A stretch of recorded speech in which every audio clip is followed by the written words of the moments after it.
Yeah, appreciate everybody being on the call, and we're just really excited about this class. I keep telling these guys and their families that we were able to sign today. The class of 2021 has probably been through more than any class, really in recruiting college football history. To go through a pandemic and everything that's gone on this year, and to be able to get to this point with limited roster sizes and scholarship limits and things like that, it's really a testament to them and their families to be able to get to this point. So really proud of our staff for being able to start building this class. And then to the players and their families, it's just a really exciting time. Again, being able to sign 8 guys today, we'll be looking more towards the future here in the coming days and into the next signing period as well. And looking to sign some more guys, but really we're trying to take quality football players, of course, but quality people is ultimately what's gotten us to this point where we're able to win games at a high level and have a very competitive program in the CAA. So we're really proud of what we've been able to accomplish up to this point. Again, proud of the coaches, but really proud of the players and their families. These are some quality student athletes that we're able to bring into our family today. So excited for them to be able to make the commitment to us and sign with the University of Maine, but then excited about the direction of the program. And, these are exciting times looking forward in the next couple of months. But then in the future, 4 of these guys will be coming in the fall. So it's an exciting time, and this class is going to be a special one because of what they've had to go through. And again, I think the future is really, really bright. We're all very optimistic about where we're going, and we're happy these guys are going to be a part of it. So again, appreciate everybody being on the call, and we'll take any questions. We'll start with Eric Gullickson. Hey, Nick. It looked like black hole defense was a focus of this early signing period, and just a lot of guys in the secondary. Can you touch on reloading the black hole?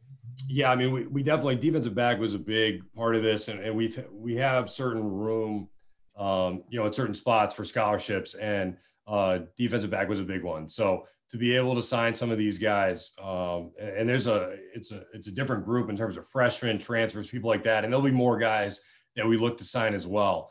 But really, really happy with the group that we have. Jabari was our very first signee, or really I should say commitment.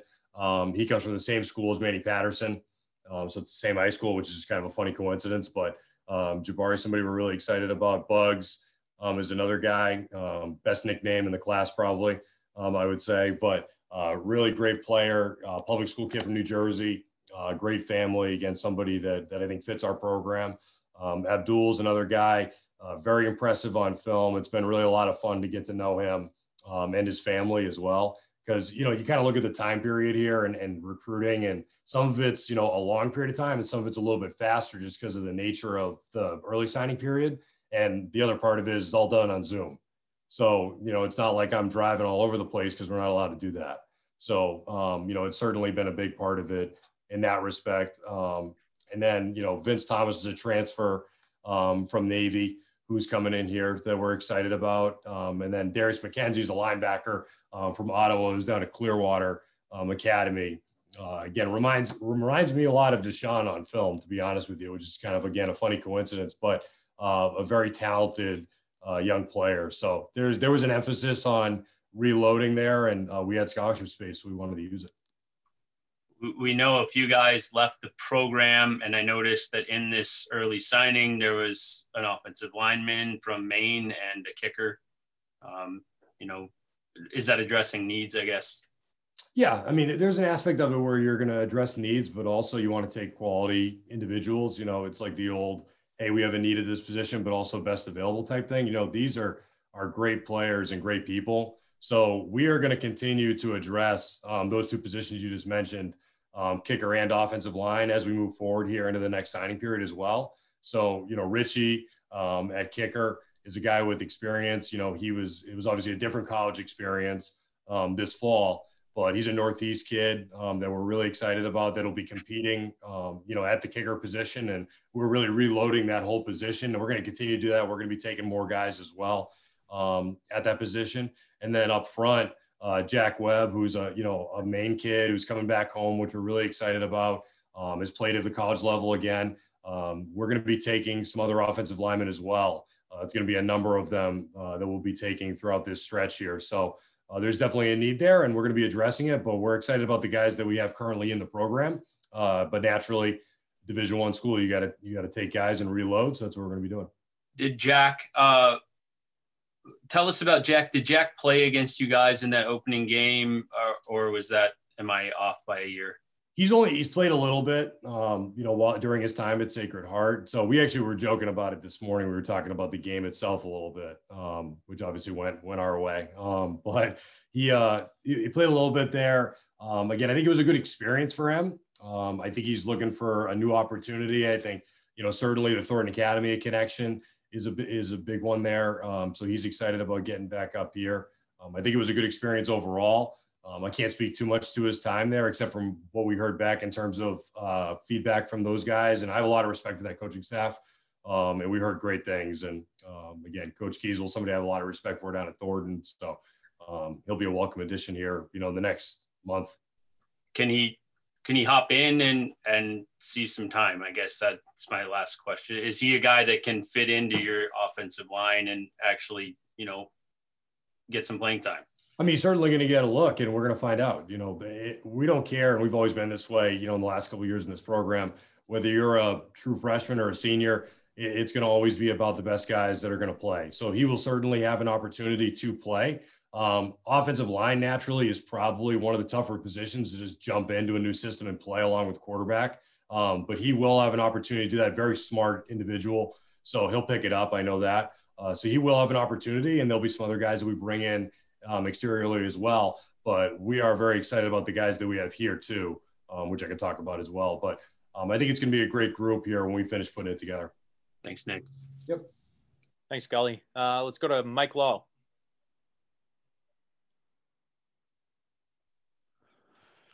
I think Gully asked every question that we all wanted to ask here. But really, the kid from Manny School, Jabari. I mean, obviously you said he was your first commitment. Was he a kid that, obviously it's a good school, and did that have a connection, a draw to you there with him, Nick? It did. I'm not gonna lie. I mean, it's all about him. I think it's kind of a nice story when you look at it, but it was all about him. I mean, he is a very talented football player, a great young man, like somebody who's really a joy to kind of talk to and get to know the family. And our coaches did an excellent job recruiting him. Coach Vaughn, our D-line coach, that's the area recruiter, and then Coach Garrett as well. And we staff recruit a lot. So once we identify guys that we really like and think are University of Maine fits, we try to really get a lot of people around them. Like obviously Coach Ryan was involved as defensive coordinator, and Coach Kite as well. So Coach Myers too, just on defense. So, I mean, we were getting all these guys involved and around him, and he committed early. There's definitely a connection there, which is kind of just more of a coincidence, to be honest with you. But we trust these coaches. And I think this year, because you weren't able to go on the road at all and probably aren't going to be for the foreseeable future, you got to trust the coaches that you know. That's a big part of it. And so developing those relationships is really important. So we're going off their advice. We're going off the film. We're going off of guys sending us drill tape that they, do on their own, and, being proactive with getting recruited. And you can tell a lot whether somebody's interested in the University of Maine with how receptive they are to being recruited by us. And he certainly was, and started this thing off on the right note last summer. Good. And you actually brought in two Canadian kids, a tight end as well, Antonio Corsi. Yep. Is there a certain balance you have to keep on the roster of Canadian players and U.S. players? Do you have a certain number you have to have, Nick? Don't tell Coach Denicky that. He recruits Canada, and so I gotta keep his numbers in line. If it was up to him, But we definitely, we have a niche there where I think and this is something honestly that Pat has done a really nice job with. It's an area that people just don't take advantage of, the talent and great people that we've been able to recruit. And if you look at the history really in the last 4 years, majority of these guys have gone on to become starters here, All-Americans, all-conference players. And we just have had a lot of success in terms of recruiting Canada. So, we really try to be very concentrated with who we take. We do have the highest number of international players in all of Division I football, FBS or FCS, but we still try to be very concentrated in that. So like Antonio was a very highly recruited tight end, played at St. Francis High School, which also happened to be Coach Denike's high school, which was a coincidence, but he's from Ottawa. And then Darius as well. So very talented football players. They both played in the States here. And so I think that helps in terms of just familiarity. But we definitely have found an area that's been very good to us. And again, it's all about the players. It's about the players and their families. So those guys are going to be great players here, I think. One last question about Jack Webb. Did you talk to, obviously, I know you guys recruited him when he was coming out of Thornton, but did you talk to Mike Laveria about him? Because they're very good friends, he and Hartley as well. They're all good buddies. Yeah, a lot of our coaches had conversations with those guys, and feedback's been great. And they all, that whole community, they all talk and they keep up with each other. And so there were conversations, and again, getting really good reviews back on him. Trust guys like that in our program, like guys like Mike, and everything again points to really good things from Jack. So we're excited to get him up here and get him back home. All right. Thanks a lot, Nick. Yep. Thanks, Mike. I don't know if you spotted it, but I think I see a New York Giants ornament right over Nick's shoulder there. I'm sure you appreciated that if you can see it, Mike. That's not my ornament. I know Mike's a fan. He knows my wife's a fan, but there's a Patriots one up there as well. So all right, let's go to John Wagner. All right, Tyson, thanks a lot. Nick, I'm just kind of curious. Obviously, I think the kind of hallmark of recruiting at UMaine, regardless of what sport, has always kind of been that you have to get guys on campus to sell them on the experience. What ways were you guys able to do that without actually bringing them in, or you going to them? So, I mean, the big part was naturally, on Zoom and FaceTime and things like that. We're fortunate we have a younger coaching staff here that is really good with technology, and we've used it to our advantage. And Tyson actually did a really nice job working with him, getting a virtual tour together and trying to really show what UMaine is and what the experience can be like as best we can without having these guys visit. We've obviously talked about how important visiting is, and without being able to do it, we got to provide the best experience we possibly can. So that's what we tried to do. We went off of what a lot of other schools did, talking to some of our peers, and then also some of our relationships with coaches, like some of the people that I know in the Power Five and what they were doing, and just trying to find ways to be creative and create the best experience for these student athletes and their families. So a lot of it was done just like this, on this format right here. And, is that great? Is that the best thing in the world? No, it's not. And that's why I go back to what I originally said. I think it's a testament to these players and their families to kind of take a leap of faith and also believe what we're talking about and, what the UMaine experience really is. So we did it through really these means and trying to be as savvy as possible, but really trying to be authentic and honest. And I think it's hard when you don't get to meet somebody face to face, but this is 2020 and this is how things are. And so we try to make the best of it. How did you find it trying to make that personal connection with the player and their family over Zoom? Because obviously that's kind of the big crux of recruiting, is making that relationship. And how did you find you were able to do that over a virtual platform? I think it's all about authenticity. That's a big word we talk about in our program, and like being real. And I think our coaches are very, very much authentic people and recruiters. So, we're not trying to sell people things that aren't real. We're trying to give you the real experience here because, we're trying to obviously recruit young players to come here, but we want them to stay and we want them to thrive and be great players here and great student athletes. So for us, I think it's about being very authentic, and then it's about communication. Our coaches do a great job with staying up with these guys, with talking to them often, and just developing those relationships. And that's really what it is. It's harder to do, I would say, in this format, but at the same time, everybody's doing it the same way. So we try to take advantage of it to the best of our ability.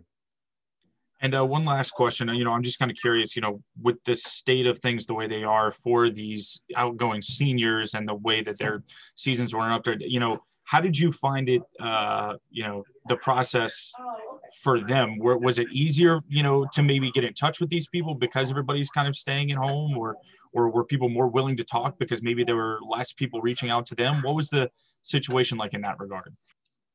I think it was kind of a little bit of both, probably, where like the one thing that was missing, which is a big part of our recruiting, is camp. And to not be able to see these guys live in person, that was a big part of it. So the videos and things like that, the guys were able to generate, allowing us to see them actually not just in a game off a game film, but as to the best of our ability in person, in a workout or whatever it is. That, I guess, told a lot to our staff about interest level, probably. I think it's tough, on everybody in the same way, because are they more or less available? Well, they're still in school, and some of them are in person, some of them are on Zoom.